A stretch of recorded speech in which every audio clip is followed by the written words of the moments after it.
Saint Tikhon of Moscow, born Vasily Ivanovich Belavin, was the 11th Patriarch of Moscow and all Russia of the Russian Orthodox Church during the early years of the Soviet Union, 1917 through 1925. Early life. From 1878 to 1884, Belavin studied at the Pskov Theological Seminary. In 1888, at the age of 23, he graduated from the St. Petersburg Theological Academy as a layman. He then returned to the Pskov Seminary and became an instructor of moral and dogmatic theology. In 1891, at the age of 26, he took monastic vows and was given the name Tikhon in honor of Saint Tikhon of Zadonsk. Tikhon was consecrated Bishop of Lublin on 19 October 1897, Bishop in the United States. On 14 September 1898, Bishop Tikhon was made Bishop of the Aleutians and Alaska.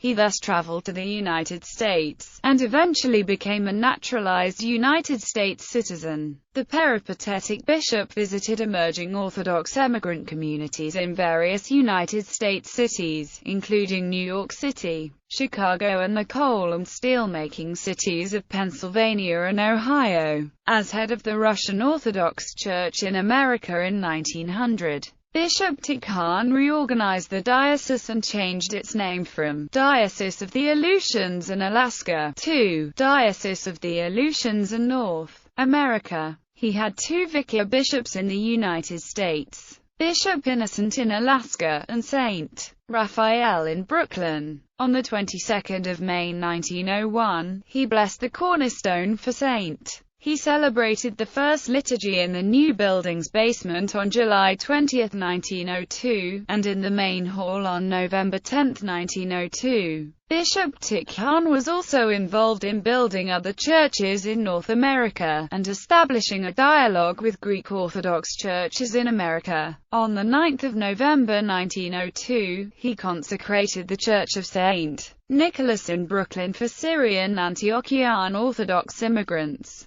While in the United States, Bishop Tikhon became aware of the country's tradition of religious diversity, as well as the growing ecumenical and pan-Slav movements, and the needs of a wide variety of Eastern and Southern European immigrants. Before his arrival in 1890, a delegation of Slovakians had approached the Russian consul in San Francisco and requested a bishop. Since the politically powerful Roman Catholic Archbishop of Minnesota, John Ireland, was attempting to force their assimilation. Although Byzantine Rite Catholics had previously been accorded certain dispensations from Latin Rite practices, their Ruthenian Catholic priest, Alexis Toth, was formally accepted into the Russian Orthodox Church in 1892. In 1900, Bishop Tikhon attended the consecration of Reginald Heber Weller as Bishop Coadjutor for the Episcopal Diocese of Fond du Lac.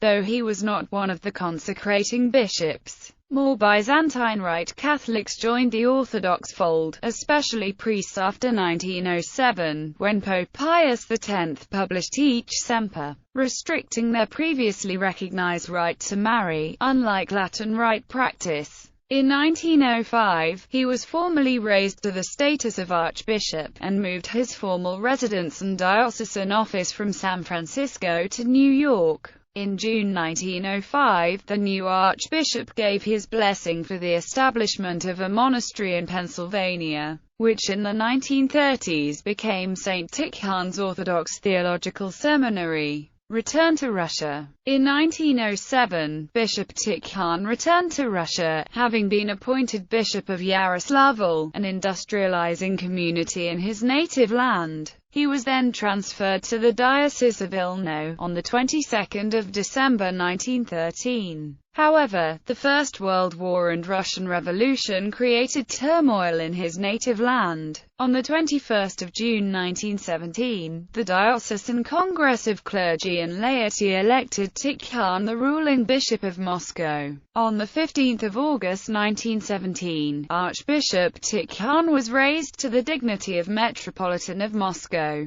On the 5th of November of the same year, after an election as one of the three candidates for the reinstatement created Moscow Patriarchate. Metropolitan Vladimir of Kiev announced that Metropolitan Tikhon had been selected for the position after a drawing of lots as the new Patriarch of the Russian Orthodox Church.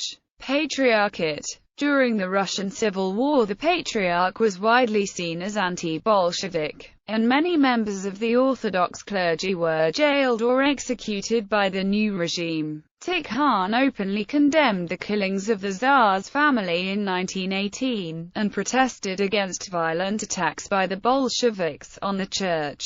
In 1920, he granted autonomy to what became the Orthodox Church in America and other dioceses of the Church of Russia that were cut off from the governance of the highest church authority, until such time as normal relations with the highest church authority could be resumed. 2 years later, after certain monarchist-oriented bishops had gathered in Sremski Karlovci, Yugoslavia, and claimed to speak as a synod for the entire Free Russian Church, he formally dissolved the group and appointed Metropolitans Platon and Evlogy as ruling bishops in America and Europe, respectively. However, this did not end the church-state controversy within Russia. New Soviet farming practices had produced the Russian famine of 1921. The communist government denied responsibility, instead accusing the Patriarch of being a saboteur. From April 1922 until June 1923, he resided under house arrest in Donskoy Monastery. His public protest against nationalization of church property was reframed as a criminal act. This caused international resonance, and several countries sent formal protest notes to the Soviet government. Under pressure from the authorities, Patriarch Tikhon issued several messages to the believers in which he stated in part that he was no longer an enemy to the Soviet power. Textual analysis of these messages shows considerable similarity with a number of documents exchanged in the Politburo on the Tikhon's affair. Despite his declaration of loyalty, he continued to enjoy the trust of the Orthodox community in Russia. In 1923, Patriarch Tikhon was deposed by a Soviet-sponsored council of the so-called Living Church, which decreed that he was henceforth a simple citizen. Vasily Belavin. This deposition has never been recognized as an act of the Russian Orthodox Church, and is therefore considered invalid by both the Russian Orthodox Church and the Russian Federation. When the sewerage system under the hastily erected first mausoleum of Lenin was damaged and a leak occurred, Tikhon remarked, "The balm accords with the relics." The phrase was widely quoted.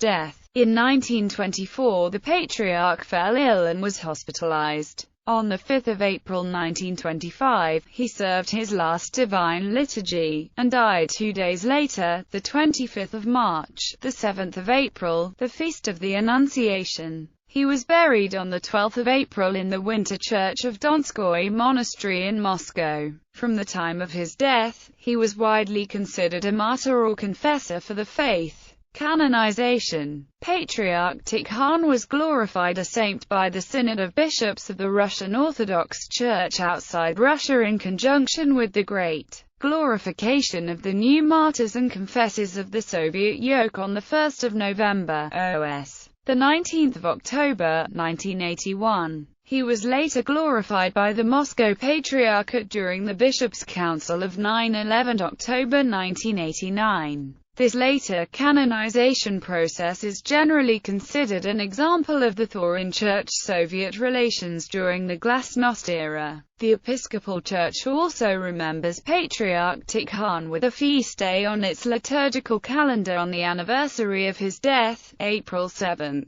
Saint Tikhon's relics were believed lost, but on 19 February 1992, they were discovered concealed in the Donskoy Monastery and almost entirely incorrupt. The relics were placed in a reliquary, and on 5 April OS. 23 March 1992, 50 bishops solemnly transferred them to the Catholic and of the Donskoy Monastery in a place of honor by the Solis.